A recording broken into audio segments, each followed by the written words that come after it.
اعوذ باللہ من الشیطان الرجیم بسم اللہ الرحمن الرحیم وما ارسلنا من قبلک من رسول الا نوحی الیہ انہ لا الہ الا انا فاعبدون۔ اوپر جو تھا کہ وحدانیت یہی عقل اور نقل کے مطابق ہے، دلیل عقلی سے اس کا ثبوت ہوا کہ لو کان فیہما آلہۃ الا اللہ لفسدتا، اور دلیل نقلی یہ کہ فرمایا گیا کہ دلیل لاؤ، دلیل ہے تو عقلی ہوگی یا نقلی ہوگی۔ عقلی تو بھی وہی بتاتی ہے کہ کوئی اور نہیں ہو سکتا ہے، اور نقلی دلیل کے لیے کہا حضرت ذکر من معی ذکر من قبلی، یہ ذکر ہے ان کا جو میرے ساتھ ہے، ان کا جو میرے پہلے ہیں۔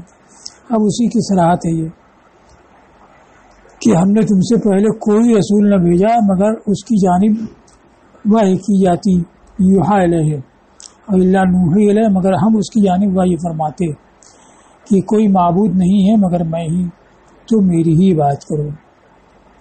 تو یہاں دو قراتیں ہیں، نوحی الیہ، یہ تینوں قراء کوفہ کی قرات ہے سوائے ابو بکر شعبہ کے اور حماد کے۔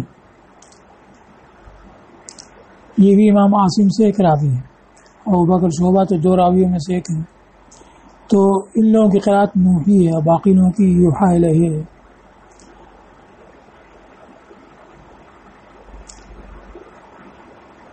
کیا وحی کی جاتی ہے کہ میرے سوا کوئی معبود نہیں، تو میری بات کرو، یعنی مجھے ایک مانو۔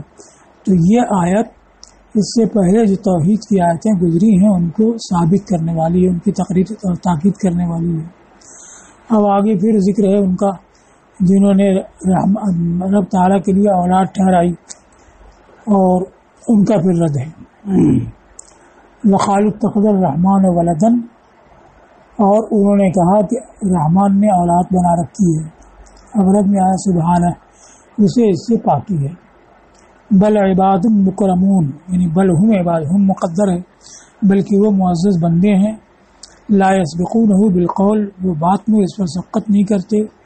وہم بامرہ یعملون، اور وہ اس کے حکم ہی پر کاربند ہوتے ہیں، یعنی نہ ان کا قول رب کے قول کے بغیر ہوتا ہے، نہ ان کا فعل رب کے حکم کے بغیر ہوتا ہے۔ یہ آیت بنی خزاعہ کے بارے میں نازل ہوئی، جنہوں نے یہ کہا تھا کہ ملائکہ بنات اللہ ہیں، اور ان کے علاوہ بعض قبائل کے بارے میں ہے کہ یہ اعتقاد رکھتے تھے کہ ملائکہ بنات اللہ ہیں۔ تو اللہ تعالیٰ نے اپنی اس سے تنزیہ فرمائی، پھر ان ملائکہ کے بارے میں یہ خبر دی کہ وہ بندے ہیں، اس ارشاد سے بل عباد مکرمون۔ یہاں جو مبتدا مقدر ہے اس کو ظاہر کیا، نہیں بل ہم عباد مکرمون، بلکہ وہ معزز بندے ہیں، شرف والے، قرب والے ہیں، اور وہ اولاد نہیں ہیں، اس لیے کہ بندہ ہونا ولد ہونے کے منافی ہے۔ لا یسبقونہ بالقول، یعنی بقولہم، تو قول کا مضافہ حذف کر دیا گیا اور ال اس کے عوض میں آ گیا، تو لام جو ہے اضافت کے قائم مقام کر دیا گیا۔ مطلب یہ ہے کہ وہ اس کے قول کی پیروی کرتے ہیں۔ فلا یسبق قولہم قولہ، تو ان کا قول رب کے قول پر سبقت نہیں کرتا۔ ولا یتقدمون قولہ بقولہم، اور اپنے قول سے وہ اس کے قول پر پیش قدمی نہیں کرتے۔ وہم بامرہ یعملون، اور وہ اس کے حکم ہی پر کاربند ہوتے ہیں۔ تو مطلب یہ کہ جیسے ان کا قول رب کے قول کے تابع ہے، ویسے ان کا فعل بھی اس کے حکم ہی پر مبنی ہے، وہ کوئی ایسا کام نہیں کرتے جس کا انہیں حکم نہ دیا گیا ہو۔ اب آگے یہ ہے یعلم ما بین ایدیہم وما خلفہم ولا یشفعون الا لمن ارتضی وہم من خشیتہ مشفقون، وہ جانتا ہے جو کچھ ان کے آگے ہے، جو کچھ ان کے پیچھے ہے، یعنی جو اعمال انہوں نے آگے کیے اور جو پیچھے کیے، اور وہ شفاعت نہیں کریں گے مگر انہی کی جو پسندیدہ ہو، یعنی جس سے اللہ راضی ہو، جس نے لا الہ الا اللہ کہا ہو، تو صرف مومنین ہی کی شفاعت کریں گے۔ پھر ان کی صفت بیان کی کہ وہ اس کے خوف سے ڈرنے والے ہیں، اشفق اشفاق ڈرنا۔ تو ان سب کے باوجود کہ وہ ہمیشہ اس کے حکم ہی پر عمل کرتے ہیں اور کسی بات میں سبقت نہیں کرتے ہیں، پھر بھی اس کے خوف سے ڈرتے رہتے ہیں۔ اور بطور فرض فرمایا گیا ومن یقل منہم انی الہ من دونی فذلک نجزیہ جہنم، اور جو ان میں سے یعنی ملائکہ میں سے کہے کہ میں اس کو چھوڑ کر کے معبود ہوں تو اسے ہم جہنم کا بدلہ دیں گے، ہم ظالموں کو ایسا ہی بدلہ دیتے ہیں۔ من دونی یعنی من دون اللہ۔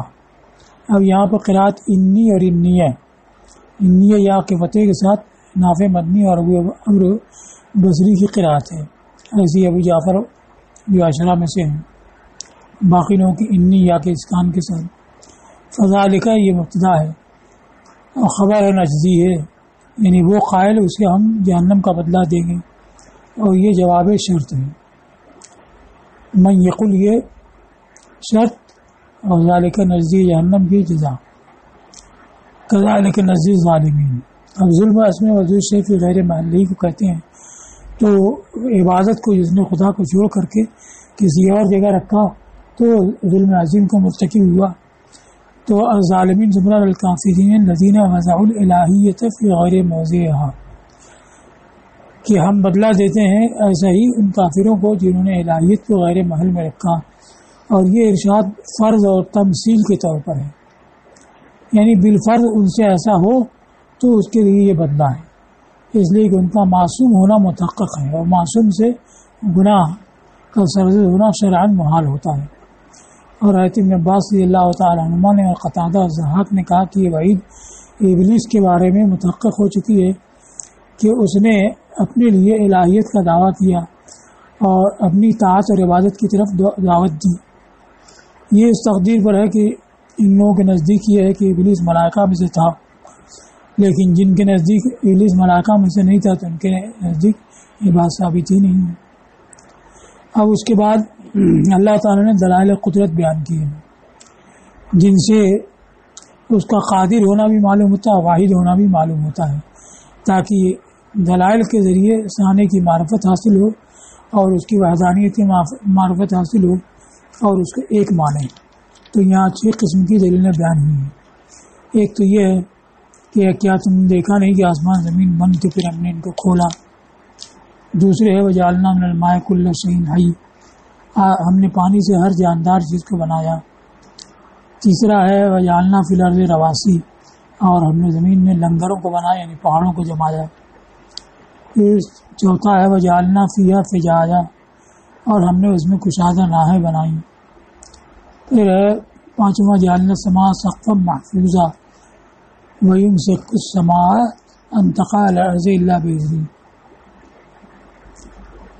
اور وهو الذی خلق اللیل والنہار والشمس والقمر کل فی فلک یسبحون۔ تو یہ 6 قسم کے دلائل بیان کیے۔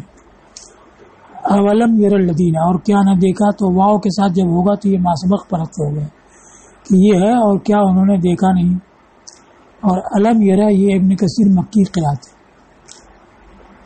بغیر واو کے، کہ کیا انہوں نے دیکھا نہیں کہ آسمان اور زمین یہ بند تھے پھر ہم نے ان کو کھولا۔ اب یہاں پر یہ ہے کہ سماوات تو یہ جمع ہے اور ارض اس کے ساتھ مل گیا، تو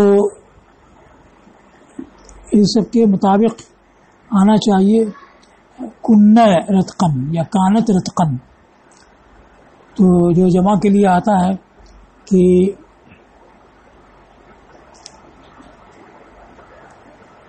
اگر جمع قلت ہو تو وہاں کنہ آتا ہے، اور جمع کثرت ہو یعنی 10 سے کم ہو تو وہاں پہ کنہ آئے گا، اور زیادہ ہو تو وہاں کانت آئے گا، مگر نہ کانت ہے نہ کنہ بلکہ کانتا ہے، تسمیہ کا صیغہ آیا ہے۔ تو اس کی وجہ بیان کی کہ یہاں 2 جماعتیں مراد ہیں، ایک جماعت سماوات ایک جماعت عرض۔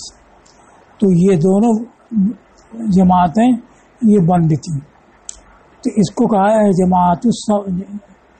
جماعت السماوات و جماعت عرض، آسمانوں کی جماعت اور زمین کی جماعت، یہ دونوں بند تھے، اسی لیے کنہ نہیں فرمایا۔ رتقن یہ تو مصدر ہے بند کرنا، مگر معنی میں مرتوق کے یعنی بند کیے ہوئے تھے۔ کانتا مرتوقتین، یہ دونوں جماعتیں بند تھیں، اور یہ رتق مصدر ہے، اسی لیے اس قابل ہے کہ وہ مرتوقتین کی جگہ واقع ہو، تو مصدر واحد تسنیہ جمع سب کے لیے یکساں آتا ہے۔ فَفَتَقْنَاهُمَا، پھر ہم نے ان کو کھولا، یعنی ان کو چاک کیا. اور فتق کا معنی ہے الفصل بین الشیئین، دو چیزوں کے درمیان جدائی کرنا، اور رتق جو ہے فتق کی ضد ہے، یعنی دو الگ چیزوں کو جوڑ دینا. اب یہاں پر سوال ہے کہ کیا انہوں نے دیکھا نہیں کہ آسمان زمین بند تھے پھر ہم نے ان کو کھولا؟ تو استفہام برائے تقریر ہے، یعنی انہوں نے اس کو دیکھا تو آسمان بند تھے پھر کھولا گیا. یہ کب انہوں نے مشاہدہ کیا، کب دیکھا؟ کہ بطور تقریر آیا لم یرو. تو اس کا جواب دیا ہے کہ یہ اس کی خبر قرآن میں آئی اور قرآن کی خبر صادق ہے، یہ رؤیت کے قائم مقام ہے، اس وجہ سے علم یرو فرمایا گیا. دوسرے کی دلیل عقلی سے بھی یہ ثابت ہے کہ دو چیزوں کا جڑا ہوا ہونا، الگ الگ ہونا دونوں ممکن ہے، لیکن الگ الگ ہیں تو کیوں ہیں؟ یہ کسی تخصیص کرنے والے کے فعل ہی سے ہوگی. تو دلیل عقلی سے یہ معلوم ہوتا ہے کہ یہ کسی کے فعل ہی سے واقع ہوا ہے، لہذا یہ بھی دیکھنے کے قائم مقام ہے. تو اور یہاں پر رؤیت علم کے معنی کہ یعنی کیا انہوں نے جانا نہیں، یعنی دلیل عقلی سے انہوں نے پہچانا نہیں کہ یہ بند تھے پھر کھولا گیا. تو یہ اعتراض ہے. اگر یہ اعتراض ہو کہ انہوں نے کب ان دونوں کو بند دیکھا کہ اس کے ساتھ ان کی تقریر آئی، یعنی علم یرو یہ بطور استفہام تقریر کیا آیا، کیا انہوں نے دیکھا؟ نہیں، ضرور دیکھا. جواب اس کا یہ کہ یہ وارد ہے اس قرآن میں جو موجود ہے، تو یہ مرئی مشاہد کے قائم مقام ہے. دوسرا جواب کو رؤیت بمعنی علم ہے، یعنی کیا انہوں نے جانا نہیں، یقین نہیں کیا کہ بند تھے ہم نے کھولا. تو اب یہ یقین کہاں سے حاصل ہوا؟ دلیل عقلی سے.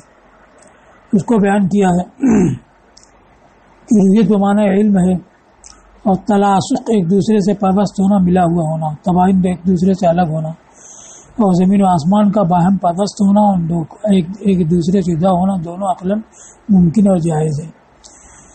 پھر جدائی کے ساتھ خاص ہونا اور باہم ملاپ کا نہ ہونا، اس کے لیے کوئی مخصص تخصیص کرنے والا ضروری ہے، وہ ہے قدیم جل جلالہ. تو اس دلیل سے معلوم ہو گیا کہ یہ جڑے ہوئے ہو سکتے تھے اور پھر الگ الگ کیا گیا ہے تو کسی فاعل کے فعل سے ہی ہوا ہے، اور وہ فاعل مختار باری تعالیٰ ہی ہے. تو گیا کہ اللہ تعالیٰ کی طرف سے ہی اس طرح سے ان کو رکھا گیا. تو اب یہ جاننے کے معنی میں کیا انہوں نے اس کو جانا نہیں، دلیل عقلی سے پہچانا نہیں. اب یہ جو فرمایا گیا کہ زمین و آسمان بند تھے پھر ہم نے کھولا، تو بند ہونے کھولنے کا کیا مطلب ہے؟ تو اس بارے میں 3 قول ہیں. پہلا حسن اور قتادہ سے مروی ہے، دوسرا امام مجاہد ابو صالح اور سدی سے مروی ہے، تیسرا اکرمہ عطیہ ابن زید اور حضرت ابن عباس سے مروی ہے. اس بارے میں روایت اثر بھی ہے. پہلا قول یہ کہا گیا کہ آسمان زمین سے چپکا ہوا ملا ہوا تھا، اور ان دونوں کے درمیان، آسمان زمین کے درمیان فضا نہیں تھی، تو ہم نے ان کو چاک کیا، یعنی فضا کے ذریعے ان دونوں میں فصل کر دیا.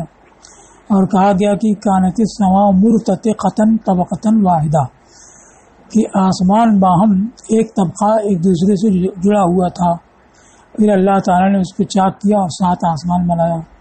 اسی طرح زمین یہ ایک دوسرے سے جڑی ہوئی ایک طبقہ تھی، پھر اس کو چاک کیا اور 7 زمین بنایا. 2 قول ہوئے. تیسرا یہ کہ آسمان بند تھا، اس سے بارش نہیں ہوتی تھی، اور زمین بند تھی تو اس سے پودے نہیں اگتے تھے، تو آسمان کو بارش سے چاک کیا اور زمین کو پودوں سے چاک کیا. یہی حضرت ابن عباس سے مروی ہے. اس بارے میں ابن منذر ابن ابی حاتم النعیم کی حدیث بھی ہے کہ ایک شخص آیا ہے عبداللہ ابن عمر کے پاس، ان سے پوچھا کہ یہ قرآن میں جو آیا ہے کہ زمین و آسمان بند تھے پھر کھولا، جس کا کیا مطلب ہے؟ تو حضرت ابن عباس تفسیر بیان کیا کرتے تھے. انہوں نے کہا کہ اس شیخ کے پاس جاؤ اور ان سے پوچھو، اور جو بتائیں میرے پاس آؤ. تو وہ حضرت ابن عباس کے پاس گیا، ان سے پوچھا تو انہوں نے یہ بتایا کہ ہاں آسمان بند تھا، اس سے بارش نہیں ہوتی تھی، زمین بند تھی، اس سے رویدگی نہیں ہوتی تھی. تو جب اللہ نے زمین میں بسنے والے پیدا کیے تو اس وقت آسمان کو کھولا کہ اس سے بارش ہونے لگی، اور زمین کو کھولا کہ اس سے رویدگی ہونے لگی. اور اس نے آ کے عبداللہ ابن عمر کو بتایا. تو انہوں نے کہا کہ مجھے تعجب ہوتا تھا کہ ابن عباس قرآن کی تفسیر کے معاملے میں کتنے جری ہیں، لیکن اب مجھے معلوم ہے کہ ان کو علم دیا گیا. فالآن علمت انہ قد اوتي فی القرآن علما، کہ ان کو قرآن کا علم عطا کیا گیا ہے. اب دوسری دلیل ہے وجعلنا من الماء کل شیء حی، اور ہم نے ہر جاندار چیز کو پانی سے بنایا، یعنی پانی سے ہر جاندار کو پیدا کیا، جیسا کہ دوسری جگہ فرمایا واللہ خلق کل دابۃ من ماء، ہم نے زمین پر چلنے والوں کو پانی سے بنایا۔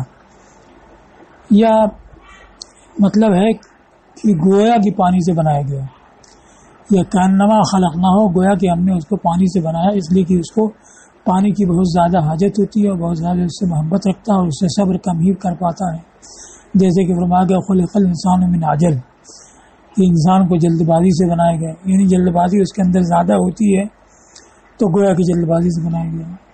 یہ دوسری تفسیر ضعیف ہے، کیونکہ آیات کے مطابق یہی ہے کہ ہر جاندار چیز کی تخلیق پانی سے ہوئی۔ افلا یؤمنون، تو کیا وہ ایمان نہیں لاتے، یعنی تصدیق نہیں کرتے اس کی جس کا وہ مشاہدہ کرتے ہیں۔ تیسری دلیل ہے وجعلنا فی الارض رواسی، رسا یرسو بمعنی ثبت ہے، اسی سے راسی ثابت، ٹکا ہوا، ٹھہرا ہوا، اور جمع اس کی رواسی کی، مؤنث کہ اگر فاعل غیر عاقل ہو تو اس کی جمع فواعل کے وزن پر آتی ہے، جیسے صارم کی جمع صوارم، تو راسی کی جمع رواسی آئی، ٹھہرے ہوئے یعنی پہاڑ کی زمین ہم نے ٹھہرے ہوئے پہاڑ بنائے، جبالن ثوابت، اور یہ رسا بمعنی ثبت سے لیا گیا ہے، ان تبید بہم کی زمین ان کو لے کر کے ہلے نہیں، یعنی ان کے ساتھ مضطرب نہ ہو، تو اصل ہے اللہ تمید بہم، تو لا حذف کر دیا گیا ہے، اور لے اللہ میں لام کہ ہے اور پھر اس کے بعد ان ہے اور پھر لا ہے، تو ان تو موجود ہے لیکن ان سے پہلے جو لام کہ ہے اور بعد میں جو لا ہے یہ حذف کر دیا گیا۔ اس کو کہا کہ لا کا حذف جائز ہو گیا التباس نہ ہونے کی وجہ سے، جیسے کہ لا زیادہ کر دیا جاتا ہے، اسی وجہ سے التباس نہ ہونے کی وجہ سے اللہ یعلم اہل الکتاب میں، یعنی اللہ یعلم اہل الکتاب۔ وَجَعَلْنَا فِيهَا فِجَاجًا سُبُلًا، اور ہم نے اس میں کشادیں بنائی راہیں، یعنی طرقاً واسعہ، یہ فجاج فجن کی جمع جس کا معنی طریق الواسع، کشادہ راستہ۔